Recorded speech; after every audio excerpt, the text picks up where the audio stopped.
Imagine being taken from your family, not because of a crime, but because of your beauty. In the shadows of the imperial courts of Imperial China, thousands of young women were selected, transported, and locked behind the towering walls of the emperor's palace. But these women were not queens, and they were not free. They were concubines, chosen to live inside secret palace chambers where their only purpose was to produce an heir for the emperor. Competition was ruthless, jealousy was deadly, and for many women, entering the palace meant never seeing the outside world again. Some rose to unimaginable power. Others vanished into silence.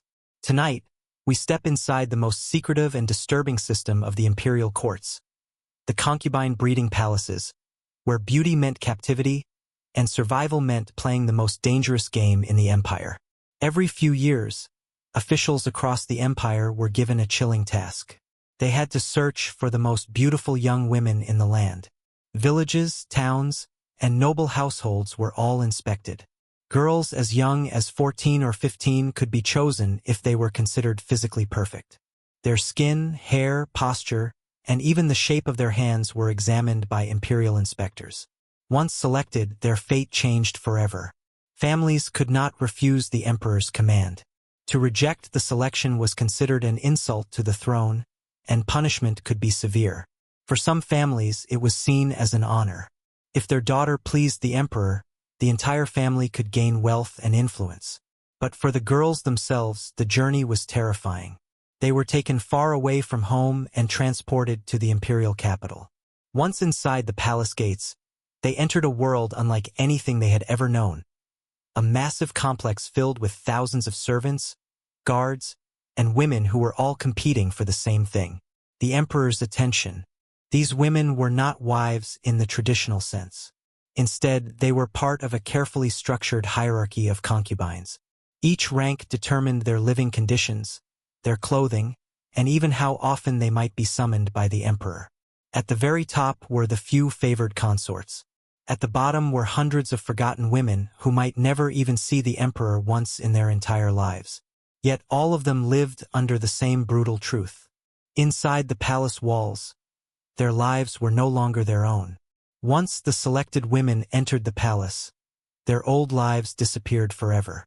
Inside the massive walls of the Forbidden City in Beijing, the concubines lived under a rigid and suffocating system designed to control every moment of their existence. Nothing was left to chance. From the moment they woke up until they went to sleep, palace rules governed everything. How they walked, how they spoke, how they dressed, and even how they smiled. Hundreds of women lived in carefully organized ranks. At the top were the emperor's favored consorts, who enjoyed luxurious chambers, servants, and rare privileges. Below them were dozens of lower-ranking concubines who hoped one day to rise in status. But at the bottom were the forgotten ones, women who had been chosen for the palace but were never summoned by the emperor. Some of them would spend decades inside the palace without ever meeting him.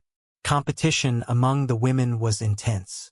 Every glance from the emperor could change a woman's entire future. If she pleased him and became pregnant, she could rise in rank overnight. But failure meant being trapped in obscurity forever. The palace was filled with spies, informants, and rivalries. Servants reported behavior. Eunuchs monitored movements. Even friendships could be dangerous.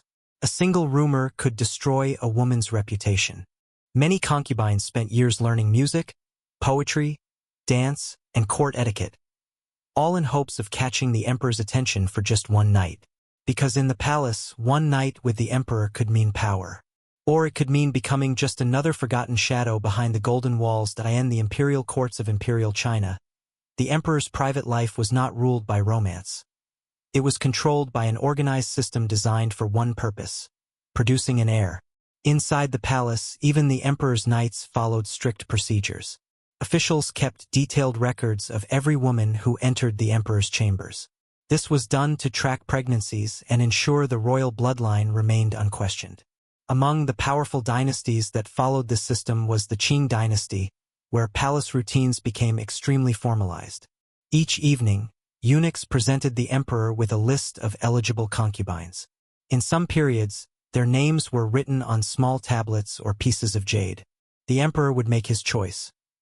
Once selected, the concubine was prepared by palace attendants and escorted through guarded corridors toward the emperor's private residence. But even this moment followed strict court ritual. Eunuchs often waited outside the chamber, sometimes even recording the exact time the concubine entered and left.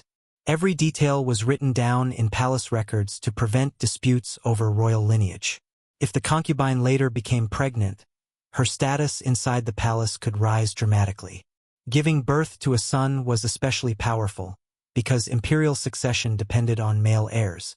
Many of the most influential women in Chinese history began as low-ranking concubines who gained power after giving birth to a future emperor. But for most women inside the palace, the emperor's attention came rarely or never. Hundreds of concubines spent their entire lives waiting for a moment that might never arrive. And as the years passed, hope slowly turned into silent despair. Behind the elegant halls of the Forbidden City, life among the emperor's concubines was far more dangerous than it appeared. Because inside the palace, power meant survival. Every woman understood a brutal truth. If she could rise in rank, she could gain wealth, influence, and protection. But if she remained at the bottom, her life could fade into quiet misery. This intense pressure created a palace environment filled with jealousy, alliances, and hidden rivalries. Concubines often formed secret factions, supporting each other in hopes of gaining influence. But loyalty inside the palace was fragile. Rumors could destroy reputations overnight. Poison was feared, and accusations of betrayal could lead to exile, imprisonment, or worse. Throughout imperial history, palace intrigue sometimes turned deadly. Powerful consorts competed not only for the emperor's affection but also for influence over future heirs. One of the most famous examples was Empress Dowager Cixi, who began her life as a relatively low-ranking concubine during the Qing Dynasty. After giving birth to the emperor's son, she gradually gained political power and eventually became one of the most influential rulers in Chinese history. Her story showed every concubine inside the palace that the impossible could happen. A woman who once had no power could one day control an empire. But for every woman who rose to power, hundreds more were trapped in silence. Many spent their lives competing in a dangerous game where a single mistake could end everything. Inside the palace walls, beauty could open the door, but ambition could make it deadly. For the world outside, the imperial palace looked like the center of unimaginable luxury. Golden halls, silk robes, endless servants. But behind those magnificent walls of the Forbidden City, the reality for most concubines was far darker. Many of the women who entered the palace as teenagers would spend the rest of their lives there. If a concubine never gained the emperor's attention, she often lived in quiet isolation, passing her days in routine palace duties, ceremonial appearances, and endless waiting. Years turned into decades. Some women entered the palace full of hope, believing they might one day rise to power. Instead, they grew old behind the palace walls. Many were never allowed to marry, leave, or return to their families. When an emperor died, the fate of his concubines could become even more tragic. During certain dynasties in Imperial China, some concubines were expected to remain in the palace for the rest of their lives, living almost like prisoners of tradition. Their youth had been taken by the palace system, and their future was bound to it forever. Only a rare few escaped this fate. Women like Empress Dowager Cixi proved that extraordinary power could sometimes emerge from the concubine system. But their stories were exceptions. For thousands of other women, history never recorded their names. They lived, waited, and disappeared inside the silent chambers of the palace. A hidden world of ambition, fear, and forgotten lives, buried deep within the history of imperial power.